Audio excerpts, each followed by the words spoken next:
Marwari media आप देख रहे हैं। आज है 5 मई 2026 मंगलवार का दिन, हिंदू तिथि ज्येष्ठ माह की चतुर्थी। नजर डालेंगे आज की बड़ी खबरों पर। शुरुआत करेंगे देश की बहुत बड़ी खबर के साथ। बड़ी खबर, 5 राज्यों के विधानसभा चुनावों के नतीजे आ चुके हैं। इनमें पश्चिमी बंगाल और असम में भाजपा को बहुमत मिला है। वहीं तमिलनाडु में इस बार चौंकाने वाले नतीजे आए हैं। इनमें अभिनेता से नेता बने विजय जोसेफ की पार्टी विजय बनी है।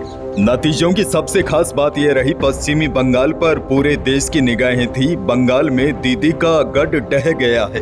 और बड़ी बात यह है, केरलम विधानसभा चुनाव में भी पिनराई विजयन की अगुवाई वाली लेफ्ट अलायंस एलडीएफ को हार का सामना करना पड़ा है। केरलम की इस हार के साथ ही 49 सालों में यह पहली बार होने जा रहा है जब देश में किसी भी राज्य में लेफ्ट की सरकार नहीं है। यानी कि देश की जनता ने कम्युनिस्ट की विचारधारा को लगभग नकार दिया है।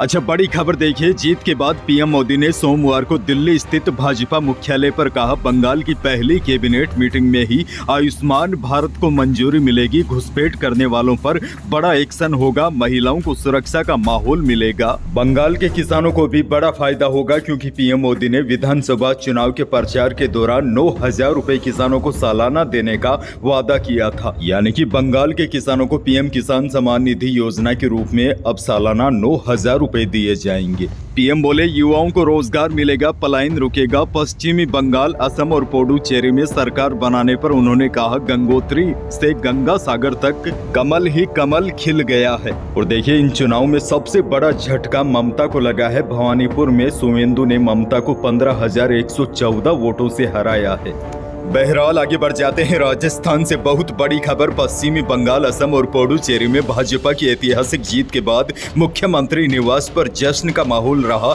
मुख्यमंत्री भजनलाल शर्मा ने यहां पहुंचे वरिष्ठ नेताओं, मंत्रियों और विधायकों को झालमुड़ी खिलाकर जीत की खुशी साझा की। प्रदेश के बीजेपी नेताओं और कार्यकर्ताओं में खासा उत्साह देखने को मिला। नेताओं ने इस जीत का श्रेय प्रधानमंत्री नरेंद्र मोदी के नेतृत्व और पार्टी की नीतियों को दिया है। वहीं चुनाव के नतीजों के बाद अशोक गहलोत का भी बड़ा बयान सामने आया है। पश्चिमी बंगाल, असम, तमिलनाडु, केरल, पुडुचेरी विधानसभा चुनाव के परिणामों पर प्रतिक्रिया देते हुए गहलोत ने कहा कि नतीजे निराशाजनक है, लेकिन लोकतंत्र की लड़ाई जारी रहेगी।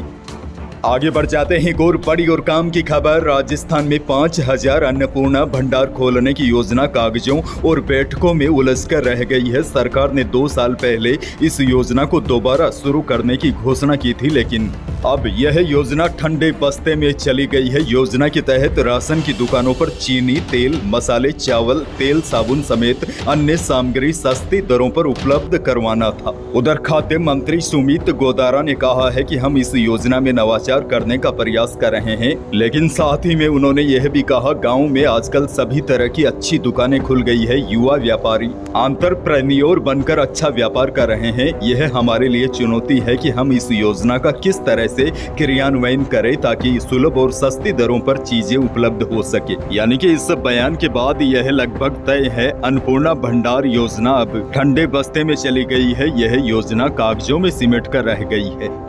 एक और बड़ी खबर, प्रदेश में पंचायत और निकाय चुनाव टालने के राज्य सरकार के प्रार्थना पत्र पर 11 मई को हाई कोर्ट में सुनवाई होगी। राज्य सरकार ने कोर्ट से प्रार्थना पत्र दायर करके कहा था कि वर्तमान परिस्थितियों में दिसंबर से पहले चुनाव कराना संभव नहीं है और हर महीने की स्थिति का हवाला देते हुए समय मांगा था। आपको बता दूं, इससे पहले हाई कोर्ट ने सरकार को 15 अप्रैल तक चुनाव करवाने के निर्देश दिए थे, लेकिन सरकार की ओर से दायर प्रार्थना पत्र में 15 अप्रैल तक चुनाव कराने में असमर्थता जताई गई थी। अब ऐसे में इसी मामले पर सुनवाई होगी।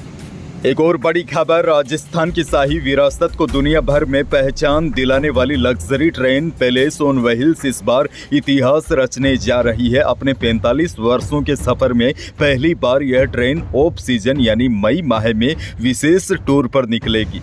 यह ट्रेन दिल्ली से रवाना होकर 21 मई को जयपुर के गांधीनगर रेलवे स्टेशन पहुंचेगी। इस विशेष टूर को पूरी तरह चार्टर बुकिंग के तहत आयोजित किया गया है, जिसमें 84 चुनिंदा मेहमान शाही सफर का आनंद लेंगे। आपको बता दूं, आमतौर पर सितंबर से अप्रैल तक संचालित होने वाली यह ट्रेन गर्मी के मौसम में नहीं चलती, लेकिन इस बार पर्यटकों की विशेष मांग को देखते हुए यह नई पहल की गई है। बड़ी खबर ये भी देखिए, राजस्थान पर्यटन क्षेत्र में भी डिजिटल नवाचारों के जरिए तेजी से मॉडल प्रदेश के रूप में उभर रहा है। सूचना प्रौद्योगिकी एवं संचार विभाग द्वारा विकसित ऑनलाइन बुकिंग मैनेजमेंट सिस्टम यानी कि OBMS देश का पहला सरकारी multi site online ticketing platform बन गया है, जिसके माध्यम से पर्यटकों को एक क्लिक पर पर्यटन स्थलों की जानकारी और टिकट बुकिंग सुविधा मिल रही है। अब देखिए, OBMS पोर्टल और मोबाइल एप्लीकेशन के जरिए आमेर किला, Hawa Mahal, Jantar Mantar, Sariska tiger safari, Jhalana leopard safari सहित 100 से अधिक पर्यटन स्थलों की ऑनलाइन टिकट बुकिंग की जा रही है। खैर आगे बढ़ जाते हैं। बड़ी खबर, प्रदेश में भीषण गर्मी के बीच इस बार ग्रीष्मकालीन अवकाश की अवधि को लेकर बड़ा विवाद हो गया है। जहां कॉलेज शिक्षा में 61 दिन का अवकाश रखा है, वहीं स्कूल शिक्षा में इसे घटाकर मात्र 35 दिन कर दिया है। इस अंतर को लेकर शिक्षक संगठनों ने सरकार की नीति पर सवाल उठाए हैं और इसे असंतुलित निर्णय बताया है। शिक्षा विभाग में पहले स्कूली ग्रीष्मकालीन अवकाश 17 मई से 30 जून तक यानी 45 दिनों का होता था, लेकिन इस बार इसे 10 दिन कम कर दिया है। इसके विपरीत कॉलेज शिक्षा में 1 मई से 30 जून तक अवकाश यथावत 61 दिनों का रखा गया है। इस निर्णय का विरोध हो रहा है। विरोध को आगे बढ़ाते हुए शिक्षक संगठनों ने आंदोलन की चेतावनी दी है। टोंक से बड़ी खबर, टोंक जिले में बजरी माफिया ने पुलिस सिपाही को गोली मार दी। पुलिस सिपाही को गोली मारने की घटना पर नेता प्रतिपक्ष टीकाराम जूली ने भाजपा सरकार पर तीखा हमला बोला है। जूली ने कहा कि राजस्थान में सरकार का नहीं बल्कि माफियाओं का राज चल रहा है। राजस्थान में बजरी माफिया बेलगाम हो चुके हैं और सरकार पूरी तरह नाकाम साबित हो रही है। जूली ने कहा, प्रदेश में आए दिन ऐसी घटनाओं के बावजूद सरकार की चुप्पी यह दर्शाती है कि अवैध खनन सत्ता के संरक्षण में लगातार फूल फल रहा है। अपराधियों के हौसले बुलंद है और सरकार मात्र मुख दर्शक बनी बैठी है। आगे बढ़ेंगे। बड़ी खबर, वायदा बाजार की नरमी का असर जयपुर सराफा बाजार में भी कल दिखाई दिया। सोमवार को चांदी 2000 रुपए सस्ती होकर 2,51,000 रुपए प्रति किलो रही। शुद्ध सोना भी 1000 रुपए टूटकर 1,52,500 रुपए प्रति 10 ग्राम रहा और 22 कैरेट यानी कि जेवराती सोना भी 900 रुपए सस्ता होकर 1,42,600 रुपए प्रति 10 ग्राम रहा। वहीं अनाज मंडी के भाव की बात की जाए तो बीकानेर के अनाज मंडी में गवार का भाव रहा अधिकतम 5470 रुपए, सरसों का भाव रहा 5900 से 6550 रुपए, पीली सरसों बिकी अधिकतम 7500 रुपए। वहीं इसबगोल का भाव रहा न्यूनतम 10,000 से अधिकतम 13,500 रुपए, जीरा बिका 16,500 से अधिकतम 19,000 रुपए। जोधपुर अनाज मंडी की बात करें तो जोधपुर मंडी में जीरे का भाव रहा अधिकतम 19,500 रुपए, इसबगोल बिकी न्यूनतम 10,000 से अधिकतम 14,300 रुपए। सरसों का भाव रहा 5500 से अधिकतम 6300 रुपए प्रति क्विंटल।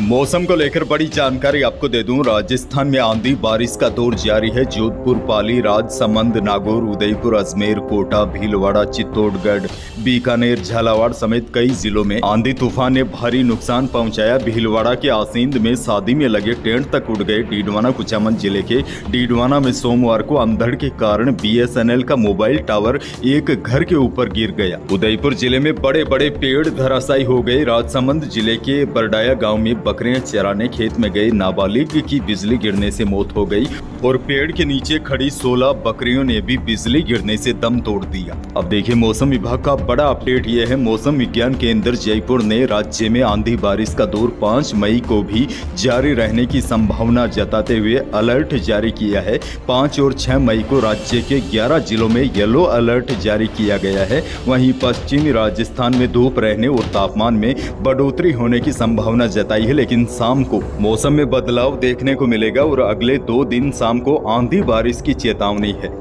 अंत में दुनिया की एक और बड़ी खबर आपको दे दूं। दुनिया के कई देशों के बीच तनाव कम होने का नाम नहीं ले रहा है। ईरान ने होर्मुज स्ट्रेट में एक अमेरिकी नेवी शिप पर 2 मिसाइलें दागी। हमले में जहाज को नुकसान पहुंचा है, जिसके बाद अमेरिकी जहाज को पीछे हटना पड़ा। रिपोर्ट के मुताबिक यह हमला तब किया गया जब अमेरिकी जहाज ईरानी नौसेना की चेतावनी को नजरअंदाज करते हुए होर्मुज से गुजरने की कोशिश कर रहा था। हालांकि अमेरिकी सेंट्रल कमांड सेंटकॉम ने होर्मुज में अपने किसी भी नौसेना सैनिक जहाज पर हमले की खबरों को खारिज कर दिया है। इधर युद्ध के बीच राहत की बात यह भी है, यूएई की एमिरेट्स एयरलाइंस ने कहा है कि उसकी लगभग अब सभी उड़ानें फिर से शुरू हो गई है। अब वह अपने 96% रूट पर फ्लाइट सेवा शुरू कर दी है। तो यही थी प्रदेश और देश की आज की बड़ी और महत्वपूर्ण खबरें। वीडियो को लाइक करना बिल्कुल न भूलिए। चैनल पर नए हैं तो सब्सक्राइब जरूर कीजिए ताकि आप अपडेट रहे बड़ी और काम की खबरों से। धन्यवाद।